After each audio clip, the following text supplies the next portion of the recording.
ഞാൻ പാണനല്ല, പറയാനല്ല, പൊലേനല്ല, നീ തമ്പുരാനുമല്ല, ആണ് ഇപ്പോൾ ഒരു മൈരുമില്ല. ഒരു മൈരുമില്ല, ഇപ്പം ആർക്കും ഒരു മൈരുമില്ല. അപ്പം നമ്മുടെ വേടനെ പറ്റി പുതിയൊരു ന്യൂസ് കേട്ടിട്ടുണ്ട്. ഈശ്വര, ഇതൊക്കെ നമ്മുടെ അനുജന്മാരും അല്ലെങ്കിൽ നമ്മുടെ സ്വന്തത്തിലുള്ള കുട്ടികളൊക്കെ ഇതിനി ഭാവിയിൽ പഠിക്കുമെന്നാണ് പേടി. അങ്ങനൊരു സാഹചര്യം ഉണ്ടാവാതിരിക്കാൻ വേണ്ടി ഞാൻ പ്രാർത്ഥിക്കുന്നു. മിക്കവാറും ഇതും പാഠ്യവിഷയത്തിൽ ഉൾപ്പെടുത്താനാണ് സാധ്യത. മിക്കവാറും ഇത് പാഠ്യവിഷയത്തിൽ ഉൾപ്പെടുത്തും. 10ാം ക്ലാസ്സിലൊക്കെ പഠിക്കേണ്ടി വരും. റേപ്പർ വേടൻ. അപ്പോൾ ഇതൊക്കെ പഠിക്കേണ്ടി വരും. എങ്ങനെയൊക്കെ പീഡിപ്പിക്കാം, എങ്ങനെയൊക്കെ കഞ്ചാവ് അടിക്കാം, എങ്ങനെയൊക്കെ മീറ്റു ആരോപണങ്ങളിൽ എങ്ങനെയൊക്കെ വരാം, പിന്നെ പല്ല് പല്ല് പല്ല് പല്ല് ഇത് ഇത് രുദ്രാക്ഷമാണ് കേട്ടോ. രുദ്രാക്ഷം ഇത് ഒറിജിനൽ രുദ്രാക്ഷമാണ്, അല്ലാതെ പല്ലൊന്നുമല്ല. ഇവിടെ ഈ കിടക്കുന്നിടത്ത് എങ്ങനെ പുലിപ്പല്ലിടാം, ഇതൊക്കെ വേണമെങ്കിൽ ഇനി അടുത്ത ന്യൂസിൽ വരും. അടുത്ത നമ്മുടെ ബയോളജി ക്ലാസ്സിൽ 10ാം ക്ലാസ്സിലെ ബയോളജി ക്ലാസ്സിൽ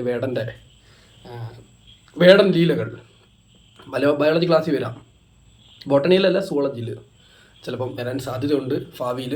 കാരണം നമ്മുടെ കേരളത്തിലെ സർക്കാർ അങ്ങനെയൊക്കെ ഒരു തീരുമാനങ്ങൾ എടുക്കാൻ സാധ്യതയുണ്ട്.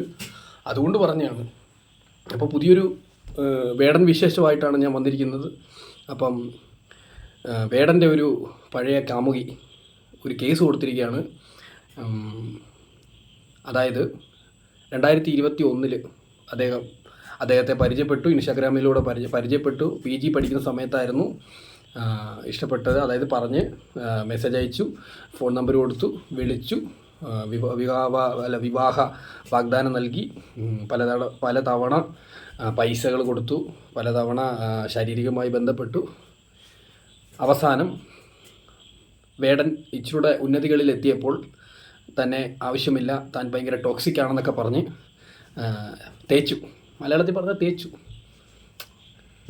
അപ്പം ഇത് താങ്ങാൻ വയ്യാതെ പോലീസിൽ പരാതി കൊടുത്തേക്കാണ്. ഇതിലിപ്പോൾ ആരുടെ വശത്താണ് ശരി തെറ്റെന്നൊന്നും നമുക്ക് പറയാൻ പറ്റില്ല. കാരണം ഇത് അവരവരുടെ വ്യക്തിപരമായ കാര്യമാണ്.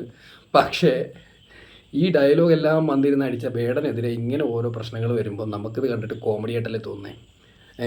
ഞാൻ ഇതിനു മുമ്പൊരു വേടനെ പറ്റിയൊരു വീഡിയോ ചെയ്തായിരുന്നു. എന്താ വേട, നീ വന്നിരുന്ന് എന്തെല്ലാം വിവരം കെട്ട വർത്താനം. നിനക്ക് നിലപാടൊക്കെ നല്ലപോലെ, നിലപാട് ഭയങ്കരമായിട്ടുള്ളവൻ്റെ നിലപാട് തകരുമ്പം നമ്മളത് ചോദ്യം ചെയ്യണമല്ലോ.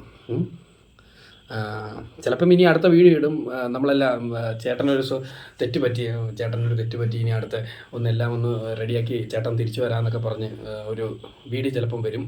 അല്ലെങ്കിൽ ഒരു പത്രസമ്മേളനം വിളിച്ചിട്ട് ചേട്ടൻ പീഡിപ്പിക്കില്ല, ഇനി ആരെയും ചേട്ടൻ ലൈംഗിക അതിക്രമം ചെയ്യില്ല, ഇനി ചേട്ടൻ കഞ്ചാവ് അടിക്കത്തില്ല എന്നൊക്കെ പറഞ്ഞുകൊണ്ട് ഇങ്ങനെ തൊഴുത് വരാമായിരിക്കാം.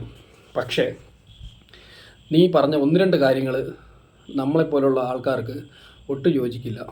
കാരണം ജയ് ശ്രീറാം വിളിക്കുന്നത് ആളുകളെ കൊല്ലാൻ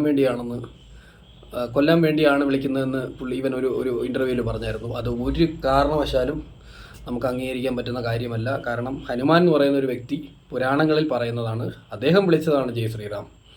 ഇവിടെ ആരും ജയ് ശ്രീറാം വിളിച്ച് മരിക്കുന്നതായിട്ട് ഞാനിതുവരെ കേട്ടിട്ടില്ല. കൊല്ലാൻ വേണ്ടി ജയ് ശ്രീറാം വിളിച്ചിട്ട് കൊല്ലുന്നതായിട്ട്. പക്ഷെ മറ്റു ചില കാര്യങ്ങൾ വിളിച്ചിട്ട് കൊല്ലുന്നത് ഞാൻ കേട്ടിട്ടുണ്ട്. അടുത്തിടയ്ക്ക് നടന്നതാണ്. പിന്നെ രാമനെ അറിയത്തില്ല, രാവണനെ അറിയാം. കാരണം ഇദ്ദേഹം ശ്രീലങ്കക്കാരനാണ്. ശ്രീലങ്കക്കാർക്ക് എന്തുവാ, രാവണനാണ് ദൈവം. കാരണം രാമൻ അവർക്ക് വില്ലനാണ്. കാരണം രാവണനെ കൊന്ന വ്യക്തിയാണ്. എന്തുകൊണ്ട് കൊന്നു, എന്തുകൊണ്ട് രാവണൻ ഉണ്ടായി എന്നൊന്നും ഇവർ അതിനെപ്പറ്റി ചിന്തിക്കുന്നില്ല. രാമനില്ലാതെ രാവണൻ ഒരിക്കലും ഉണ്ടാവില്ല. കാരണം മഹാവിഷ്ണുവിൻ്റെ രാമാവതാരത്തിൻ്റെ ഭാഗമാണ് രാവണൻ, അല്ലാതെ രാവണൻ്റെ ലൈഫിലെ ഭാഗമല്ല രാമൻ. അങ്ങനെയുണ്ട്.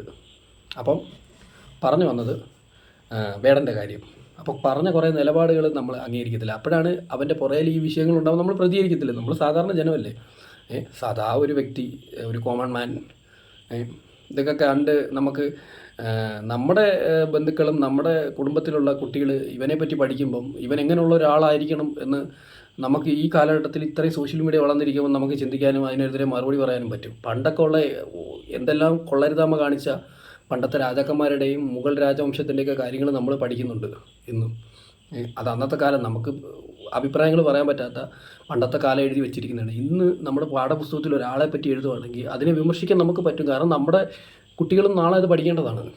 ഇന്ന ആളെ പറ്റി പഠിക്കേണ്ടതാണ്. ഒരു മോശമായ വ്യക്തിയെ പറ്റി നമ്മൾ പഠിക്കേണ്ട ആവശ്യമില്ല. അതാണ് പറഞ്ഞത്. അപ്പം എനിക്ക് എന്തായാലും ഒരു കാര്യം എനിക്ക് പറയാനുള്ളൂ, ദയവ് ചെയ്ത് നാളെ ഇതും പുസ്തകത്തിലാക്കരുത്, അത്രേ പറയാനുള്ളൂ. അപ്പം ശുഭദിനം. പുതിയൊരു വീഡിയോ ആയിട്ട് കാണാം. ഒന്ന് സബ്സ്ക്രൈബ് ചെയ്തേക്കണേ.